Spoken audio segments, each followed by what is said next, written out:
নমস্কাৰ পোনপ্ৰথমে আপোনালোক সকলোকে অনু একাডেমীলৈ স্বাগতম জনাইছোঁ। আজি আমি আলোচনা কৰিবলৈ আগবাঢ়িছোঁ ইণ্ডিয়ান পলিটি অৰ্থাৎ ভাৰতীয় ৰাজনীতি সম্পৰ্কে। যিহেতু এইটো এটা অতিকে গুৰুত্বপূৰ্ণ বিষয় আৰু ইণ্ডিয়ান পলিটিৰ পৰা যিকোনো ধৰণৰ কম্পিটিটিভ এক্সামত কমেও 4টাৰ পৰা 8-9টালৈকে প্ৰশ্ন অহা দেখা যায়। আৰু আমাৰ বাবে আগন্তুক ADRE আসাম পুলিচ আদি পৰীক্ষাৰ বাবে ইণ্ডিয়ান পলিটি হৈছে অত্যন্ত এটা গুৰুত্বপূৰ্ণ বিষয়। আজি আমি আলোচনা কৰিম ইণ্ডিয়ান পলিটি সম্পৰ্কে। এইটো হ'ব ইয়াৰ পাৰ্ট 1। আমি কেৱল প্ৰশ্নোত্তৰ নকৰোঁ, প্ৰশ্নৰ লগে লগে তাৰ লগত জড়িত আনুষংগিক বিষয়সমূহৰো পুংখানুপুংখভাৱে আলোচনা কৰি যাম। গতিকে পলম নকৰিবলৈ মূল বিষয়লৈ আগবাঢ়োঁ। যিহেতু বিহুৰ বতৰ, চাৰিওফালৰ পৰিৱেশটো উৎসৱমুখৰ হৈ আছে, সেয়ে কিছুমান এক্সট্ৰা নইজ আহিব পাৰে ভিডিঅ'টোত, তাৰ বাবে দুখিত। বাৰু যি কি নহওক প্ৰথম প্ৰশ্নটোলৈ আগবাঢ়িছোঁ। What is the minimum voting age for Indian citizens to participate in Lok Sabha elections? অৰ্থাৎ লোকসভা নিৰ্বাচনত অংশগ্ৰহণ কৰিবলৈ এজন ভাৰতীয় নাগৰিকৰ ন্যূনতম বয়স কিমান হ'ব লাগিব? Option A 18 years, option B 21 years, option C 25 years, option D 30 years আৰু ইয়াৰ শুদ্ধ উত্তৰটো হ'ব অপশ্যন চি 25 বছৰ। লোকসভা নিৰ্বাচনত প্ৰতিদ্বন্দ্বিতা কৰিবলৈ বা অংশগ্ৰহণ কৰিবলৈ এজন ভাৰতীয় নাগৰিকৰ ন্যূনতম বয়স হ'ব লাগিব 25 বছৰ। আৰু এইখিনিতে যদি আমাক লোকসভা নিদি ৰাজ্যসভা দিলেহেঁতেন তেতিয়া তাৰ ন্যূনতম বয়স হ'ব লাগিছিলেহেঁতেন 30 বছৰ। লোকসভাৰ বাবে 25 বছৰ আৰু ৰাজ্যসভাৰ বাবে 30 বছৰ ন্যূনতম বয়স। পৰৱৰ্তী প্ৰশ্নলৈ আগবাঢ়িছোঁ। Who is the head of the Rajya Sabha? অৰ্থাৎ ৰাজ্যসভাৰ মুৰব্বী কোন? Option A president of India, ভাৰতবৰ্ষৰ ৰাষ্ট্ৰপতি। Option B prime minister of India, ভাৰতবৰ্ষৰ প্ৰধানমন্ত্ৰী। Option C speaker of the Lok Sabha অৰ্থাৎ লোকসভাৰ অধ্যক্ষ। Option D vice president of India, ভাৰতবৰ্ষৰ উপ ৰাষ্ট্ৰপতি। আৰু ইয়াৰ শুদ্ধ উত্তৰটো হ'ব option D. Vice president of India হৈছে ex officio' chairman of Rajya Sabha আৰু বৰ্তমান ভাৰতৰ উপ ৰাষ্ট্ৰপতি অৰ্থাৎ ভাইচ প্ৰেছিডেণ্ট হৈছে শ্ৰী জগদীপ ধনখৰ। নামটো মনত ৰাখিব, Shri Jagdeep Dhankhar.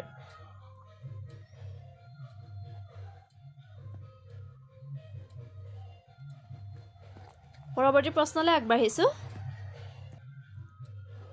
Which article of the Indian Constitution deals with the right to equality? অৰ্থাৎ ভাৰতীয় সংবিধানৰ কোনটো অনুচ্ছেদত সমতাৰ অধিকাৰৰ বিষয়ে উল্লেখ আছে? Option A article 14, option B article 19, option C article 21, option D article 25। আমি জানো ভাৰতীয় সংবিধানত 6টা মৌলিক অধিকাৰ আছে, তাৰে এটা হৈছে ৰাইট টু ইকুৱেলিটি, সমতাৰ অধিকাৰ।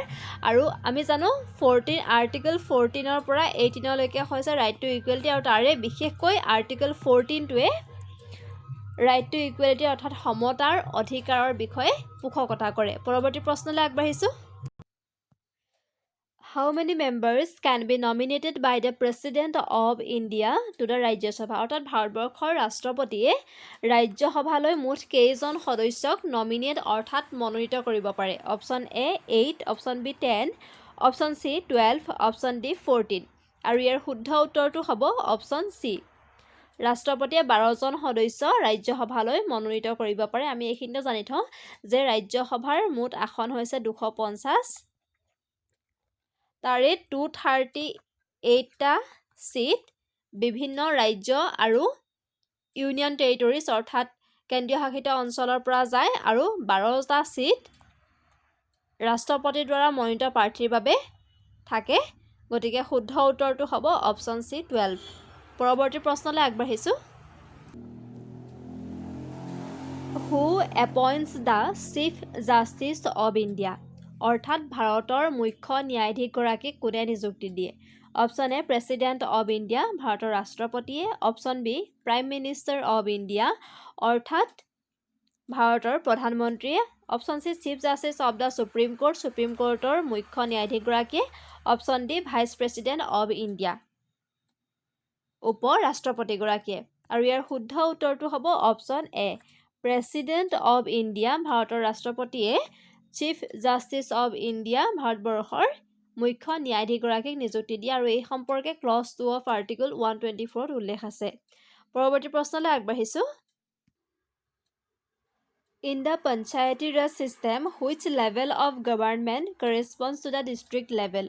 অৰ্থাৎ পঞ্চায়তী ৰাজ ব্যৱস্থাত চৰকাৰৰ কোনটো স্তৰ জিলা পৰ্যায়ৰ সৈতে মিল খায় অপশ্যন এ গ্ৰাম পঞ্চায়ত অপশ্যন বি পঞ্চায়ত সমিতি অপশ্যন চি জিলা পৰিষদ অপশ্যন ডি গ্ৰাম সভা আৰু ইয়াৰ শুদ্ধ উত্তৰটো হ'ব অপশ্যন চি জিলা পৰিষদ পৰৱৰ্তী প্ৰশ্নলৈ যোৱাৰ আগতে আপোনালোকলৈ এটি অনুৰোধ যদি আপোনালোকে আমাৰ ভিডিঅ'সমূহ চাই ভাল পাইছে আপোনালোকৰ প্ৰস্তুতিত আমি অলপ হ'লেও সহায় কৰিব পাৰিছোঁ অনুগ্ৰহ কৰি চেনেলটো ছাবস্ক্ৰাইব কৰি দিব আপোনালোকৰ পৰা পোৱা সহায়ে আমাক নতুন এটা ভিডিঅ' বনাবলৈ প্ৰস্তুত কৰিবলৈ যথেষ্ট প্ৰেৰণা যোগায় যদিহে আমাৰ ভিডিঅ'সমূহ চাই আপুনি উপকৃত হৈছে তেন্তে অনুগ্ৰহ কৰি আমাৰ চেনেলটো ছাবস্ক্ৰাইব কৰি দিব পৰৱৰ্তী প্ৰশ্নলৈ আগবাঢ়িছোঁ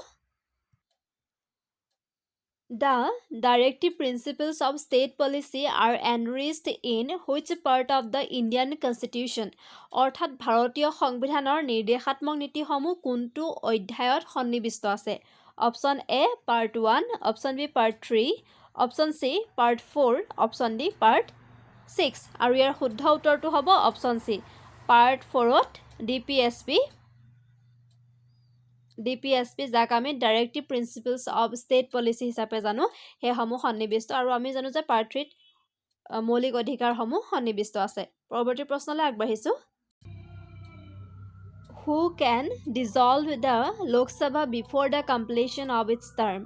অৰ্থাৎ লোকসভাৰ কাৰ্যকাল সম্পূৰ্ণ হোৱাৰ পূৰ্বে কোনে ইয়াক ভংগ কৰিব পাৰে option A president of India option B prime minister of India option C speaker of the Lok Sabha option D chief justice of India আৰু ইয়াৰ শুদ্ধ উত্তৰটো হ'ব ভাৰতৰ ৰাষ্ট্ৰপতিয়ে লোকসভাৰ কাৰ্যকাল ভংগ হোৱাৰ পূৰ্বে ইয়াক লোকসভাৰ কাৰ্যকাল শেষ হোৱাৰ পূৰ্বে ইয়াক ভংগ কৰিব পাৰে শুদ্ধ উত্তৰটো হ'ব option A the president of India has the power to dissolve the Lok Sabha পৰৱৰ্তী প্ৰশ্নলৈ আগবাঢ়িছোঁ আজিৰ ভিডিঅ'টোৰ শেষৰটি প্ৰশ্ন Which schedule of the Indian Constitution contains the list of official languages? অৰ্থাৎ ভাৰতীয় সংবিধানৰ কোনটো অনুসূচীত অফিচিয়েল লেংগুৱেজ অৰ্থাৎ চৰকাৰী স্বীকৃতিপ্ৰাপ্ত ভাষাসমূহ অন্তৰ্ভুক্ত আছে option A first schedule option B second schedule option C 8th schedule option D 9th schedule আৰু ইয়াৰ শুদ্ধ উত্তৰটো হ'ব অপশ্যন চি ভাৰতীয় সংবিধানৰ অষ্টম অনুসূচীত এই চৰকাৰী ভাষাসমূহ অফিচিয়েল লেংগুৱেজসমূহ অন্তৰ্ভুক্ত আছে আৰু তাত মুঠ 22টা ভাষা অন্তৰ্ভুক্ত কেতিয়াবা কেইটা ভাষা অন্তৰ্ভুক্ত আছে সেইটো সোধা হয় 22টা ভাষা অন্তৰ্ভুক্ত আছে আজিৰ আলোচনাটো ইমানতে সামৰিছোঁ আপোনালোকে ভিডিঅ'টো চাই কেনে পাইছে কমেণ্ট কৰি জনাবচোন আৰু যদিহে আমাৰ ভিডিঅ'টো চাই ভাল পাইছে আপোনাৰ প্ৰস্তুতিত আমি অলপ হ'লেও সহায় কৰিব পাৰিছোঁ অনুগ্ৰহ কৰি ভিডিঅ'টো লাইক কৰি দিব আৰু চেনেলটো যদি এতিয়ালৈকে ছাবস্ক্ৰাইব কৰা নাই ছাবস্ক্ৰাইব কৰি দিব ধন্যবাদ